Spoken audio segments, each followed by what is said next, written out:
Before we begin, let me ask you something. Have you ever stood at the grave of the person you loved the most, only to find out you never really knew them at all? That moment when your world collapses, not because they died, but because of the truth they left behind. This is not just a story, it's my life.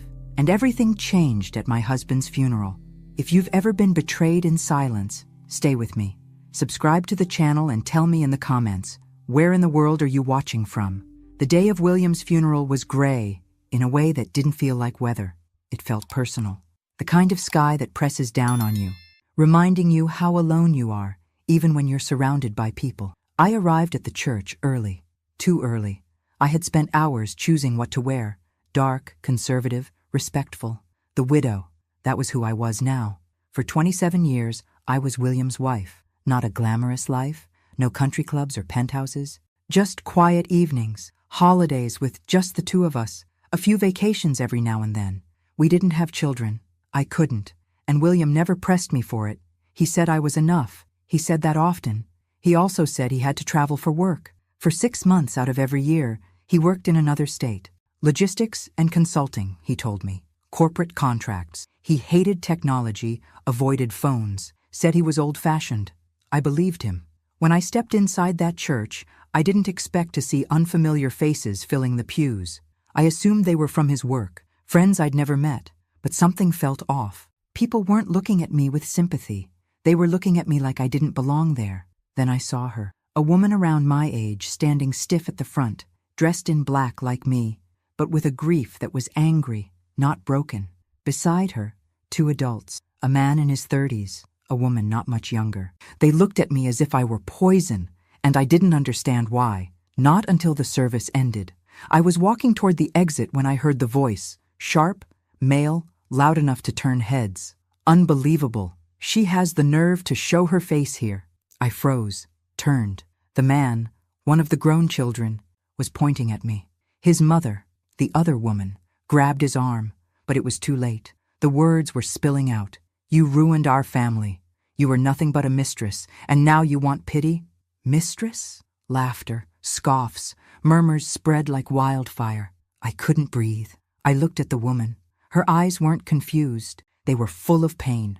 She knew who I was. She knew, and yet I had no idea who she was. I opened my mouth, but nothing came out. My legs carried me out of the church, my heart pounding so loud I couldn't hear the world around me anymore. Later that night, I sat alone on the floor of my living room.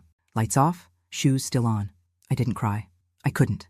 I was frozen in a kind of shock that made time slow down. William had a wife, another wife, children, a life. The 6 months away each year, that was them. And me? I wasn't the wife. I was the other woman. The thing is, I had no idea. And somehow, that made it even worse. Because now, I wasn't just grieving a husband. I was grieving a life I never really had. And everyone thought I had known all along. The silence in my house was no longer peaceful. It was accusing. I wandered from room to room like a stranger in my own life, touching things that once held comfort. The smell of William's cologne still lingered faintly on the collar of the jacket hanging by the door. I should have gotten rid of it. I couldn't. Everywhere I turned, his ghost mocked me, not in anger, but in secrets. 27 years, a life I thought we built together. Holidays, birthdays, wedding anniversaries. All of it now felt like a stage play, because while I was writing love notes and planning meals for his return, he was holding someone else's hand in another state, celebrating another child's birthday, kissing another woman goodnight. And yet, I loved him. That's what made the betrayal feel like it carved through bone. I sat on the couch, clutching our wedding photo. I studied it for answers I knew I wouldn't find. Had there been signs? The late-night calls he took outside? The suitcase he never let me pack? Was it really possible that I had chosen not to see? My phone buzzed. It was a message from a mutual friend, or rather someone I thought was a friend. All it said was, "Saw what happened at the funeral. I can't believe you'd do that to his real family. Don't contact me again." Real family. Those words sliced through me sharper than anything at the funeral. It didn't stop there. That night, I discovered a string of posts circulating online. Photos from the service, my face blurred but recognizable. The mistress who showed up in black, one caption read. She lived off his money while he was dying. Another said she was just waiting for him to die so she could cash in. I felt sick. My email inbox overflowed with hate. Messages calling me a liar, a thief, a snake. Some from people I hadn't spoken to in years, others from strangers. No one asked me what I knew. No one cared. I didn't sleep that night. I just sat at the kitchen table staring at the floor, sipping tea I couldn't taste. By morning, I was numb. And still, a part of me clung to the smallest thread of hope. Maybe this was all some misunderstanding. Maybe Helena had misunderstood William. Maybe those weren't his children. Maybe. But when I finally looked at our financial records, the truth hardened. There were flights. Every 6 months, exactly on schedule. Regular wire transfers. A second health insurance policy. Rent paid on a home I'd never seen. Every lie was now backed by a paper trail. I felt like a fool. A woman over 50, mocked online, left with no one to defend her, no children of her own, no siblings, no family left to turn to, just me, and the ghost of a man who had loved me quietly while building a louder life elsewhere. I started locking the doors more often, jumping at knocks. At the grocery store, I felt eyes on me. Whether they were actually watching or not, I didn't know. But paranoia had planted roots. I walked with my head down, like a criminal. Sometimes I wondered if this was punishment.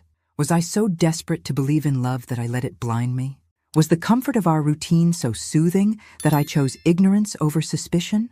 Or was I truly just a victim of a man's double life? I didn't have the answers. Not yet. But I knew one thing.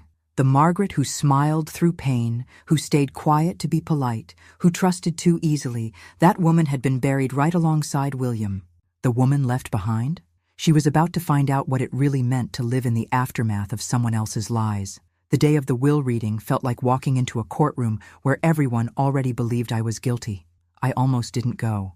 I paced around my house for an hour, keys in hand, coat draped over the back of a chair. I kept thinking, what's the point? Whatever William left, it wouldn't matter. Nothing could undo what he'd done. But part of me needed to hear it.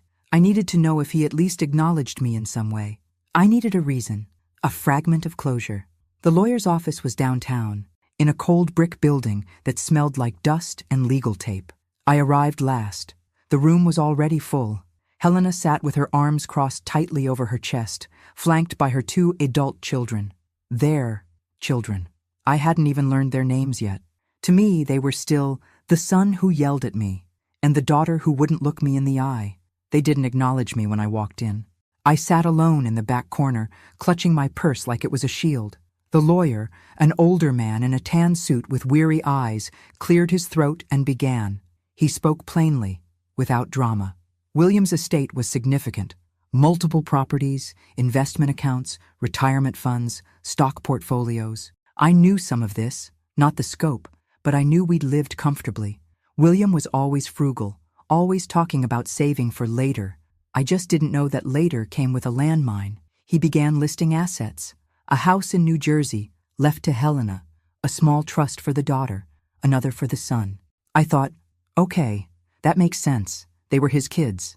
But I braced myself, waiting for my name to appear next, and then it did, for everything else. Margaret Turner is named the sole beneficiary of the remaining estate, the lawyer read, including but not limited to the following: the marital home in Connecticut, all retirement accounts, investment portfolios, and personal savings, effective immediately.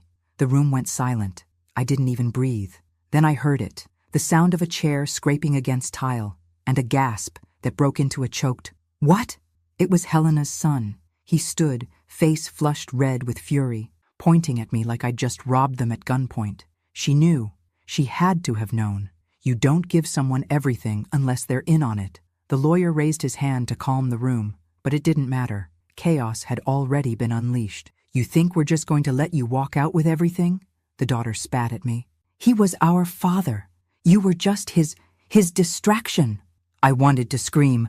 I didn't ask for any of this, but I couldn't even find my voice. My cheeks burned. My throat felt like it had swallowed sandpaper. I opened my mouth, tried to say something, anything, but Helena's eyes locked with mine before I could speak. She wasn't yelling. She wasn't crying. She just looked hollow, and that hurt more than anything, because in that moment, I saw my own face reflected in hers. We were both betrayed, but somehow I was still the one painted as the thief. I stood, legs shaking beneath me. The room pulsed with tension. "I didn't know," I whispered. "I never knew." No one answered. No one believed me. And so, I walked out of that office, out of the wreckage of William's 2 lives, out into a world where now I wasn't just a widow. I was the woman who stole everything, the stranger, the villain in someone else's story. And yet, I had never felt more alone in mine. I didn't open the front door for 2 days after the reading of the will. The outside world had turned into something hostile. I knew I wasn't imagining it. The glances at the grocery store, the way neighbors avoided eye contact, the 2 women whispering by the post office as I walked past. My name wasn't just being spoken, it was being smeared. The local paper ran a piece, "Secret wife inherits fortune after businessman's death." It didn't mention my name directly, but everyone in town knew who it was about. The timing, the details, the implication. It was enough. Inside my own house, I couldn't find peace either. Every corner reminded me of William, his slippers by the back door, his toothbrush still in the bathroom. I should have thrown it out. I didn't. I couldn't. Instead, I sat in the kitchen staring at a folder filled with bank statements, legal documents, and property titles, all now under my name. Millions. That word didn't even feel real. When we were together, William never lived extravagantly. He liked simple things. He'd clip coupons and complain about wasteful spending. We had no luxury cars, no designer furniture. But apparently, while he was preaching frugality, he was building an empire. And now all of it was mine. But I didn't feel rich. I felt contaminated. The money didn't comfort me. It haunted me. Every dollar was a reminder that I didn't truly know the man I shared a bed with. Every asset felt like it came from a lie. I hired a lawyer, not because I wanted to fight anyone, but because I had to make sure it was real. That William hadn't manipulated the documents while impaired. That I hadn't somehow unknowingly committed fraud just by existing. The lawyer confirmed it all. William had made the changes a year before his death, while fully coherent. The paperwork was airtight. The decision had been his. But why? Why would he leave me everything, knowing it would tear his other family apart? Knowing I'd become the target of their rage? I couldn't ask him now. But the silence he left behind screamed louder with each passing day.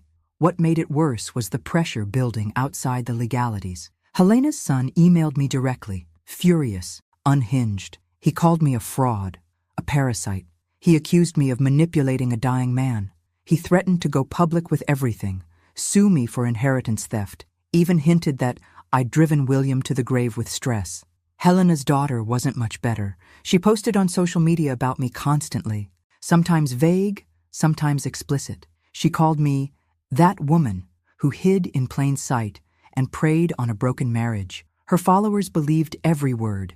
People I'd never met sent me private messages telling me to give the money back, that I didn't deserve it, that I should be ashamed. The worst part? A small part of me did feel ashamed.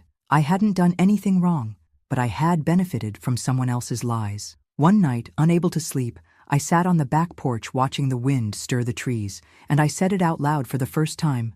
I don't want this. The house, the cars, the money, the lawsuits, the silence. I didn't want any of it. I wanted my life back. The simple one. The one where I still believed in my husband, where my world made sense.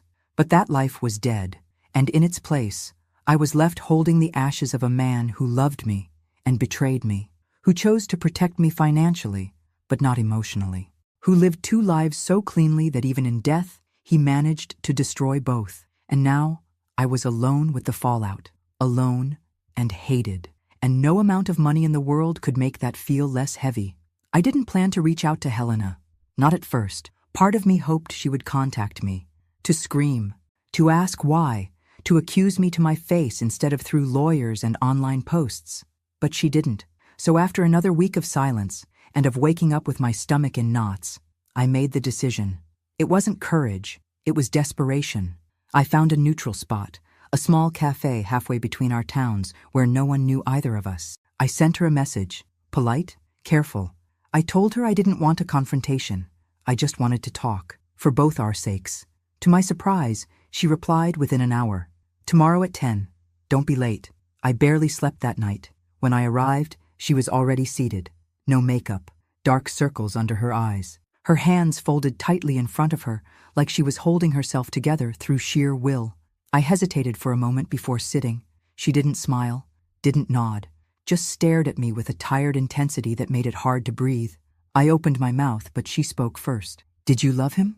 The question hit me like a slap. I didn't expect that to be her first words. I thought she'd ask how long I knew, why I didn't walk away. But no, just that. Did I love him? Yes, I said softly. I did. She nodded once, almost imperceptibly. Her jaw clenched. Her eyes filled for a moment, then blinked clear again. He told me you were a girlfriend, she said. One of many before we married. I asked once if you two ever reconnected. He laughed, told me not to worry. She sipped her coffee, her hands shaking slightly. He lied to both of us. For over 2 decades, 25 years of scheduling birthdays around business trips, 25 years of watching my kids wait by the window every June, knowing he wouldn't be back until Christmas. I couldn't speak. You know what hurts the most? She continued. Not that he left everything to you, not even that you didn't know about us. It's that, for all these years, I thought I was the only one being tolerated. But turns out, we were both being kept. The word sat heavy between us. Kept. I nodded, slowly. I used to imagine our future, I said quietly. Sitting on the porch together, old and tired, watching the seasons go by. I thought we had time. She let out a bitter laugh. Time. That man divided every ounce of his time like a chessboard. Holidays were always the hardest. And now? Now my children hate me because I didn't fight harder. They think I let this happen, that I wasn't enough. I looked up. Helena, I swear to you, I didn't know. Not 1 minute. If I had, you would have left? She asked. Not accusatory, just curious. I hesitated. I don't know. I want to believe I would. But 27 years is a lot of memories to erase. She nodded again, slowly. Same. We sat in silence. 2 women, side by side, nursing identical wounds carved by the same man. Eventually, she pulled a worn envelope from her purse. He left this in our safe, a copy of his original will. Before he changed it, she slid it across the table. In it, she had been the sole beneficiary. I think he knew he was dying, she said. And I think, somewhere, he believed he had to choose. Maybe he thought leaving everything to you would make up for something. Maybe it was his idea of love. I stared at the paper. My name wasn't even on it. I didn't ask for the money, I said. I still don't know what to do with it. She looked at me, softer this time. Neither do I. We left the cafe without a handshake. No hugging, no closure. But as I walked away, I felt something I hadn't felt in weeks. Not peace, not forgiveness, but understanding. And maybe, just maybe, that was the first step toward something that resembled healing. I didn't plan to reach out to Helena. Not at first. Part of me hoped she would contact me, to scream, to ask why, to accuse me to my face instead of through lawyers and online posts. But she didn't. So after another week of silence, and of waking up with my stomach in knots, I made the decision. It wasn't courage. It was desperation. I found a neutral spot, a small cafe halfway between our towns, where no one knew either of us. I sent her a message, polite, careful. I told her I didn't want a confrontation. I just wanted to talk, for both our sakes. To my surprise, she replied within an hour. Tomorrow at 10. Don't be late. I barely slept that night. When I arrived, she was already seated. No makeup, dark circles under her eyes, her hands folded tightly in front of her, like she was holding herself together through sheer will. I hesitated for a moment before sitting. She didn't smile, didn't nod, just stared at me with a tired intensity that made it hard to breathe. I opened my mouth, but she spoke first. Did you love him? The question hit me like a slap. I didn't expect that to be her first words. I thought she'd ask how long I knew, why I didn't walk away. But no, just that. Did I love him? Yes, I said softly. I did. She nodded once, almost imperceptibly. Her jaw clenched. Her eyes filled for a moment, then blinked clear again. He told me you were a girlfriend, she said. One of many before we married. I asked once if you two ever reconnected. He laughed, told me not to worry. She sipped her coffee, her hands shaking slightly. He lied to both of us. For over 2 decades, 25 years of scheduling birthdays around business trips. 25 years of watching my kids wait by the window every June, knowing he wouldn't be back until Christmas. I couldn't speak. You know what hurts the most? She continued. Not that he left everything to you. Not even that you didn't know about us. It's that, for all these years, I thought I was the only one being tolerated. But turns out, we were both being kept. The word sat heavy between us. Kept. I nodded, slowly. I used to imagine our future, I said quietly. Sitting on the porch together, old and tired, watching the seasons go by. I thought we had time. She let out a bitter laugh. Time. That man divided every ounce of his time like a chessboard. Holidays were always the hardest. And now? Now my children hate me because I didn't fight harder. They think I let this happen, that I wasn't enough. I looked up. Helena, I swear to you, I didn't know. Not 1 minute. If I had, you would have left? She asked. Not accusatory, just curious. I hesitated. I don't know. I want to believe I would, but 27 years is a lot of memories to erase. She nodded again, slowly. Same. We sat in silence. 2 women, side by side, nursing identical wounds carved by the same man. Eventually, she pulled a worn envelope from her purse. He left this in our safe, a copy of his original will. Before he changed it, she slid it across the table. In it, she had been the sole beneficiary. I think he knew he was dying, she said. And I think somewhere, he believed he had to choose. Maybe he thought leaving everything to you would make up for something. Maybe it was his idea of love. I stared at the paper. My name wasn't even on it. I didn't ask for the money, I said. I still don't know what to do with it. She looked at me, softer this time. Neither do I. We left the cafe without a handshake. No hugging, no closure. But as I walked away, I felt something I hadn't felt in weeks. Not peace, not forgiveness, but understanding. And maybe, just maybe, that was the first step towards something that resembled healing. I didn't clean the garage door. For 3 days, I left the red letters smeared across the white panel, bold and angry, liar, like a brand on my soul. Neighbors drove past more slowly than usual. One of them offered to help paint over it.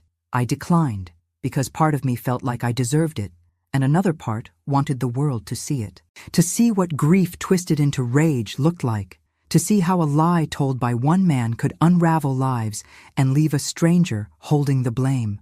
But on the 4th morning, I woke up and decided I was done carrying shame that wasn't mine. I bought paint. I covered the letters. And for the first time in weeks, I looked in the mirror and didn't look away. That same day, I made a decision. If they wanted to make me a villain, I would respond like someone they couldn't define. I would not react. I would not apologize for things I didn't do. I would reclaim my life, one act at a time. I increased the anonymous donations. I transferred money to food pantries, shelters, senior homes. I funded therapy for widows, quietly, silently. I wasn't doing it to redeem myself. I was doing it because giving away pieces of that poisoned inheritance felt like cutting out thorns from my skin. But of course, it didn't take long for word to spread. Helena's daughter posted screenshots from court filings. She's trying to buy forgiveness, one post read. Guilt money, said another. Keep your dirty hands off our father's legacy. Then came the formal court notice. Helena's children were suing me, contesting the will. The grounds? Emotional manipulation, coercion of a vulnerable man, lack of mental capacity. I read the paperwork sitting alone in the same kitchen where William used to bring me tea. They were saying I manipulated him while he was dying, that I pressured him to change his will in my favor, that I isolated him from them on purpose. None of it was true. But truth didn't matter anymore. Perception did. I gave the papers to my lawyer, who assured me the case was flimsy. William's mental health had been intact at the time of the changes. There were doctor's records, witness signatures. Everything had been notarized. Still, I couldn't sleep, couldn't eat. I stopped opening the curtains, until one morning I found an envelope taped to my door. No stamp, no return address. Inside was a photo. Me, outside the post office, captioned in thick marker, "How's the blood money, Maggie?" I dropped it on the floor and walked straight to the sink, vomiting until I shook. I wasn't scared for my life. I was scared of becoming what they said I was. I called my lawyer again. "I want to settle," I said. "You don't need to," he replied. "I know, but I want to." That same afternoon, I called Helena for the second time. She didn't sound surprised. "I've seen what they're doing. she said. I didn't know about the photo. I don't want to fight anymore, I said. I'll divide the estate, not because I owe them, but because I want to be free. There was silence. Then, meet me tomorrow. We met at the same cafe. This time, she looked different, tired still, but warmer, like something inside her had settled. She apologized for the things her children had done, not just the lawsuit, but the hate campaign, the posts, the rumors. They're angry, she said. They don't know what to do with it. I know, I said. Neither did I. We spoke for over an hour. About grief, about betrayal, about motherhood, and the absence of it in my life. Eventually, we reached an agreement, a legal, written, and private settlement. A portion of the inheritance would go into a fund for her grandchildren.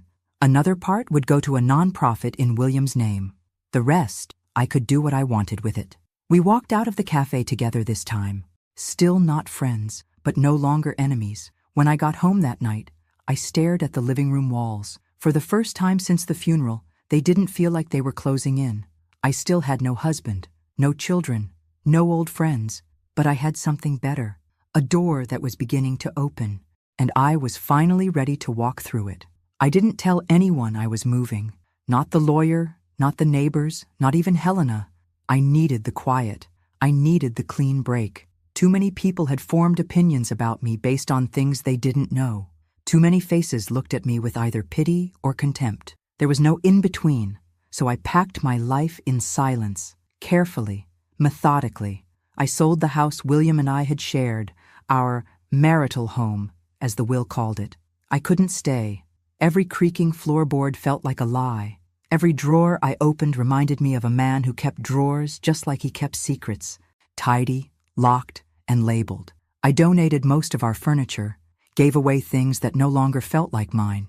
I kept only the essentials, photo albums, my mother's teacups, a few books, clothes. I left behind his things, all of them, not out of anger, but because they belonged to another life. I bought a small cottage 2 towns over. It was modest, with a white fence and a maple tree in the front yard. There was no legacy here, no whispers. I was just another woman moving into a quiet street. For the first time in months, I slept through the night. Mornings were filled with birdsong and the distant sound of sprinklers turning on. I started each day with tea on the porch. I didn't check the news, I didn't look at my phone, I just sat, breathing. The first time someone waved at me on the street, a jogger passing by, I flinched, but she smiled, just smiled. No suspicion, no recognition. It felt like a small miracle. I found the local library and offered to volunteer. The director, a woman in her 60s named Ruth, welcomed me with open arms. She didn't ask about my past. She just handed me a box of returned books and said, "Think you can alphabetize these?" I nearly cried. I started helping in the children's reading room on Saturdays. The laughter, the movement, the life. It reminded me that there were still parts of the world untouched by betrayal. I adopted a dog, a mutt from the local shelter, medium-sized, golden with one floppy ear. I named her June, after the month everything fell apart, and the month I chose to rebuild. She followed me everywhere, slept by my bed, watched me with eyes that didn't judge. In time, Helena reached out. She'd heard about the move, asked if I was okay. I told her I was. Then, one Saturday, she came to visit. She brought cookies, not homemade, but from a bakery in her town she said I'd love. We sat on the porch, June at our feet, and talked for hours. Not about William, about books, about the news, about gardening, life. Her visits became monthly, then more frequent. One day she came with her grandchildren. They were shy at first, unsure, but June worked her magic, and by the end of the afternoon, they were playing fetch in my backyard and calling me Miss Maggie. I didn't know how to feel about it. I had never had children, never thought I'd get that title, but hearing it, tentatively, kindly, did something to me I hadn't felt in a long time, a sense of belonging. I didn't try to be anyone's replacement. I didn't offer advice. I just was there, present, patient, and maybe in that stillness, they began to see me as something other than the shadow in their past. I still got mail from old places, still saw articles pop up now and then. People don't let go of scandal easily. But in my new home, I was no longer the woman who inherited a fortune through betrayal. I was the woman who worked at the library, who adopted a shelter dog, who had a neighbor named Ruth and a porch with wind chimes. And in this quiet, gentle life, I started to feel whole again. Not the same woman I was before. That woman was gone. But someone new, someone stronger, someone who had survived the fire and walked out of it with grace. It was a Saturday when it happened. A crisp, sunny morning, the kind where everything feels peaceful, where even the air seems to forgive. I had just returned from the farmer's market, June trotting beside me, when I noticed the envelope on my front step. No return address, no handwriting, just like the one from before. I froze. The last time this had happened, it ended with me retching over my kitchen sink, shaking from fear and shame. But I wasn't that woman anymore. I wouldn't let a sealed envelope take my peace. Still, my hands trembled slightly as I opened it. Inside were photocopies, documents, legal filings, comments from an online forum, and at the top, one bold sentence in red marker. "You thought we were done?" I didn't need a signature to know who sent it. Helena's son. I had heard through a neighbor that he hadn't taken the settlement well, said his mother had betrayed their father's memory by making peace with me, that she had sold him out for a fund and some apologies. Apparently he'd become obsessed, convinced that William had been coerced. He was scouring old emails, reaching out to former colleagues of William's, and collecting anything he could use to reopen the case. That envelope was his warning. He wasn't done with me. I called my lawyer immediately. He told me to stay calm. Nothing in the papers was new or actionable, but still, just hearing the words out loud again, manipulation, fraud, unlawful influence, it pulled something old and raw back into the light. By Monday, the local news had picked up whispers of the new accusations. Just a blurb, just enough. I stayed indoors for a week. The anxiety returned, wrapping its fingers around my throat like it had in those early days after the funeral. June never left my side. At night, I sat in bed with my laptop closed, trying to keep my hands from shaking. Then, Helena called. "I heard what he's doing," she said. "I'm sorry." I stayed silent. "He's angry," she continued. "But he's not well, Maggie. He's not seeing things clearly. He's trying to destroy me," I said. "No," she said firmly. "He's trying to punish someone because he doesn't know what to do with his grief, and I will not let him use me, or William's ghost, to do that." 2 days later, she showed up at my door. She had called the Attorney General's office herself and filed a statement defending me. She had gone on record. I had not coerced William. He had been clear, sound of mind, and made his choices out of his own guilt, not manipulation. She stood by me, publicly, and when it was time for the hearing, to review whether the case could even be reopened, she sat beside me in the courthouse. Our lawyers spoke. The judge reviewed the evidence. Then, in less than 30 minutes, it was over. Case dismissed. No grounds, no new proof, no reopening. Outside the courtroom, we stood together while reporters shouted questions. I didn't speak. Helena did. "She is not the villain," she said. "She is another victim of the same man who deceived us all. My son needs help, not more pain, and Margaret deserves peace." I cried in the car afterward, not because of relief, but because someone believed me, publicly, fiercely. Later that week, I met Helena at the park. We sat under a large oak tree, watching her granddaughter play on the swings. She handed me a sandwich and said, "You know, I used to think you were the woman who stole my husband." I didn't respond. She smiled gently. "But now I know. We were both just trying to survive the same storm, from different windows." We sat in silence for a while, just breathing. I realized something then. This wasn't the end of the pain, but it was the end of the chase, the end of trying to prove who I was and wasn't to people who had already decided. Let them talk, let them speculate. I had truth, and I had peace, and for the first time since William's funeral, I finally had someone standing beside me when I needed it most. The house I bought was quiet in the kind of way that doesn't feel lonely. It felt earned. The soft hum of the wind through the trees, the occasional bark from June in the backyard, the creak of old floorboards settling beneath me. After everything, I had learned to cherish stillness. I started to build something new.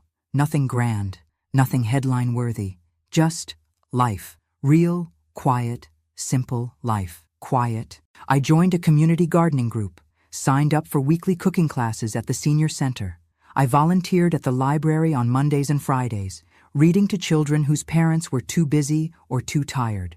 No one asked about my past. No one recognized me as that woman. Here, I was just Margaret, Miss Maggie, to some, and I liked it that way. I still got the occasional letter, thinly veiled messages from old acquaintances, former neighbors, sometimes even reporters trying to revisit the story. I tossed them all. They didn't deserve space in this life I was building. Once, Helena came for a weekend. She brought a pie and a photo album. We looked through pictures of William, not the ones I knew, but the ones she did. Birthday parties, school plays, a man in a Halloween costume with his kids in tow. I expected to feel pain, but mostly, I felt distance. She asked if I wanted to keep a few pictures. I took one, just one. A candid photo of William laughing with a baby girl on his shoulders. His daughter, the same daughter who once called me a thief. I framed it, put it in the back hallway, not as a shrine to him, but as a reminder of the truth, of the weight of deception, of what it cost everyone.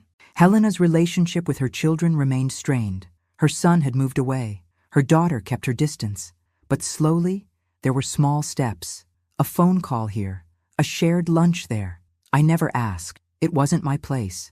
But I saw the effort in Helena's eyes, the mother trying to rebuild a bridge from ashes. And one day, she brought them with her.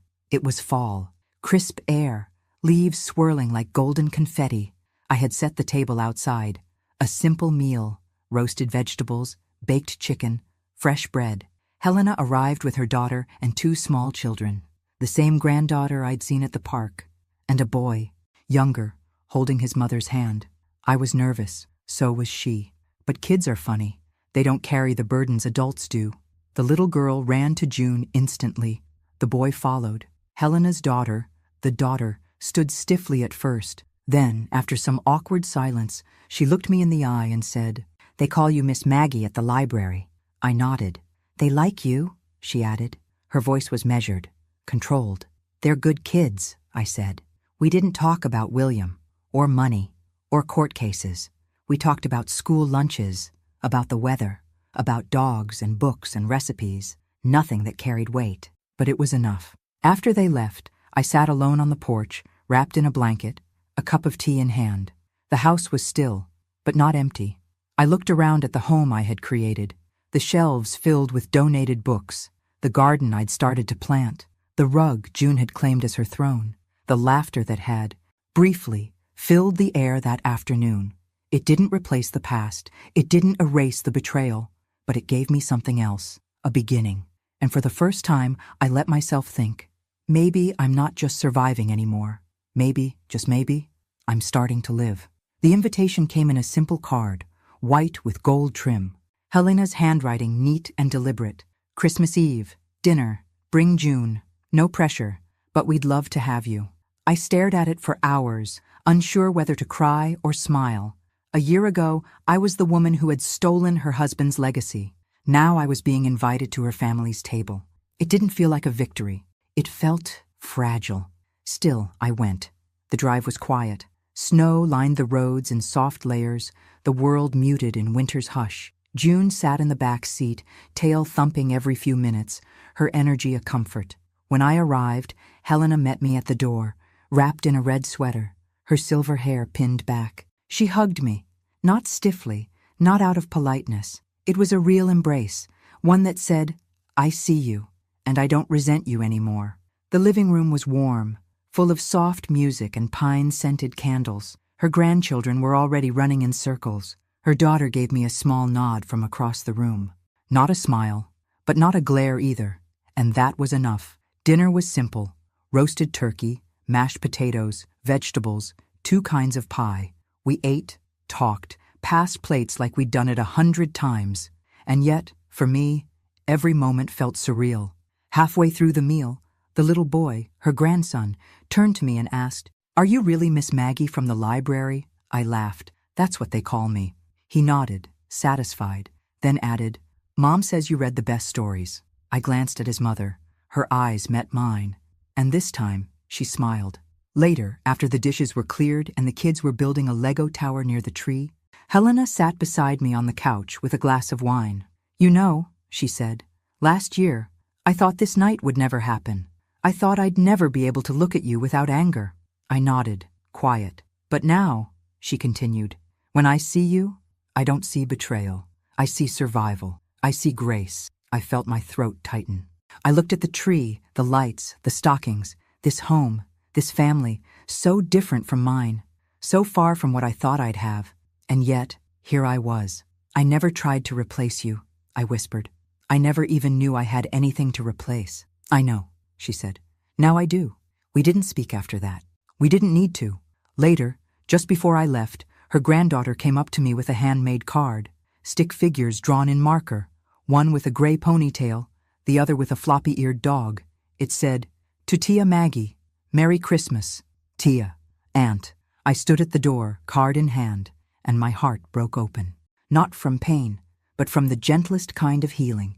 I had been cast as the outsider, the threat, the thief. But here, in this moment, in this warm, imperfect, complicated room, I had a place, a new family, a new identity, one not built on someone else's secrets, but on my truth, my choices, and the quiet dignity of having endured. And as I drove home that night, snow beginning to fall again, I realized something. I had lost everything I thought mattered, and somehow I had gained something even more real. Spring arrived slowly, gently peeling back the cold from the earth. The maple tree in my front yard sprouted green leaves like tiny promises, and birdsong returned to the mornings. There was peace in the air, an unspoken understanding that some things end so others can begin. I walked June every morning through the neighborhood trails, waving to familiar faces, chatting with the librarian about new releases, helping children pick out books on rainy afternoons. No one whispered about my past here. No one asked about William. They knew me simply as Miss Maggie, the woman who read aloud with too many voices, who always had dog treats in her coat pocket, who smiled even when her eyes sometimes carried shadows. And that was enough. But it wasn't always easy. Sometimes the past came back in small ways, a memory, a photograph tucked in an old book, an article someone forwarded without thinking. Sometimes, at night, I would wake up reaching for a space in bed that no longer belonged to anyone. But the ache was different now. It didn't bleed. It pulsed. Quiet, manageable. I had learned to live with it. One afternoon, I sat on my porch with Helena. We didn't talk much anymore when we met. We didn't need to. The silence between us had shifted from awkward to sacred. We drank tea, watched June roll in the grass, listened to the laughter of her grandchildren in the yard. Her daughter had started coming by more often. Her son, still distant, had written a letter of apology, short but genuine. Healing was never linear, but it was happening. "I think about him sometimes," Helena said, watching the sky. "Not the lies, just the moments, the man he let us see." I nodded. "Me too." We didn't pretend the good erased the bad. We didn't wrap him in forgiveness he hadn't earned, but we acknowledged the pieces he left behind and the strength it took to rise from their ruins. "I'm glad we didn't let him take everything from us," I said quietly. Helena looked at me. He didn't. We still had ourselves, and now we have this. This, an unlikely bond, born from betrayal but shaped by choice. When she left that day, I stayed on the porch long after the sun dipped low. June rested her head on my foot. The breeze carried the scent of blooming lilacs, the kind my mother used to grow. And I thought about the woman I was a year ago, the woman who stood at a funeral and learned that everything she knew was a lie, the woman who was humiliated, attacked, abandoned, the woman who inherited not just a fortune, but a curse. I had buried that woman, not with spite, with reverence, because she survived. And in her place, I had become someone stronger, someone who didn't need to scream to be heard, someone who didn't need to prove anything to anyone, someone who took a broken life and rebuilt it, one quiet, steady brick at a time. I hadn't just found peace. I had claimed it, on my terms, not by revenge, but by outliving the storm, by outlasting the whispers, by choosing to walk in truth when every lie had begged me to crumble. I stood, stretched, and watched the last light disappear behind the trees. Tomorrow would come, as it always did, and I would be ready. Thanks for listening. Don't forget to subscribe and feel free to share your story in the comments. Your voice matters.